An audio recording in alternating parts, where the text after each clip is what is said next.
Yawwa, wai mutumi na ina abokinka ne dan Yarbawa. Kwana biyu bana ganin shi. Ina can Ibadan, matsiyaci. Ai tun da ya tafi na gama shana rage yawa. Alƙur'an na fi morewa, ma da kullum ya takura. Ha, yanzu ya ga. Wannan mataki ne don kare jihar daga fadawa bala'in annobar corona. Ce har yanzu wannan lokaci dai hukumar lafiya ta duniya WHO na ci gaba da Ina ga sai hutun da kake ba ruwanka. Ya ina ne? Aka dan Allah ka rabu da ni da kai dan inyamuran nan. Ya za ka dinga tun magana sai dan wanda yana can Ibadan ni ka da mu. gaba daya primary da secondary. Assalamu alaikum. Sosai! Sosai. Inna lillahi. Sosai ya gari! Ina ruwa. Ina ruwa. Kai ka mun baki.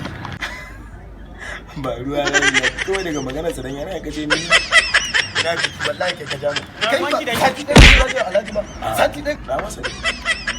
To mun je mun yi sati dai kin san wahalar da mun sai a gurin maman yabo.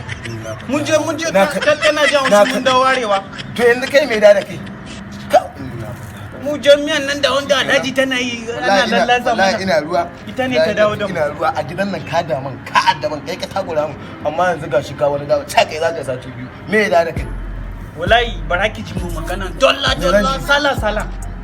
Kin san kin ga kauye akwai bambanci da birni. Matsiyaci ka saba da jami'a Alhaji. Duk abincin da ake sace a kicin wallahi na san da dinga sata. Billahi azum kai ne. Gashi yanzu daga zuwa ka ce zaka sace magana sata ne. Da an yi magana da shi ka ce iya ba da gurin ya sunanta wannan budurwar taka. Rukayya kullun amma yanzu daga tafiya ka je ka wani dawo. Baraki ji wani abu. In dai sata ne wannan kin ga ita ne ta dangaya gidan nan. In dai sata ne a zo wurin ta. Amma mu dai ki bar mu da munafisi, in dai munafisi ne a zuwa haka. Kwanaki ya mun munafirci. Allah ku Mun fara zargin ka dinan ne.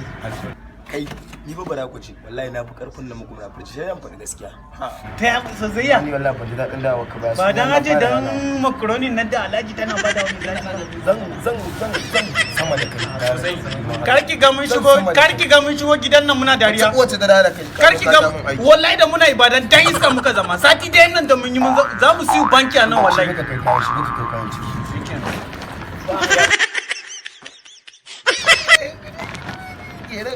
A ba sosai. Da muka zo gidan nan farin ciki ya kamata ki ba kuka ba. Ba kullun kana kai munafucin na ka hana ni sakat. Sashi a daki, sashi talla. Ba ka wuce ba, mun hukun gwanto ka.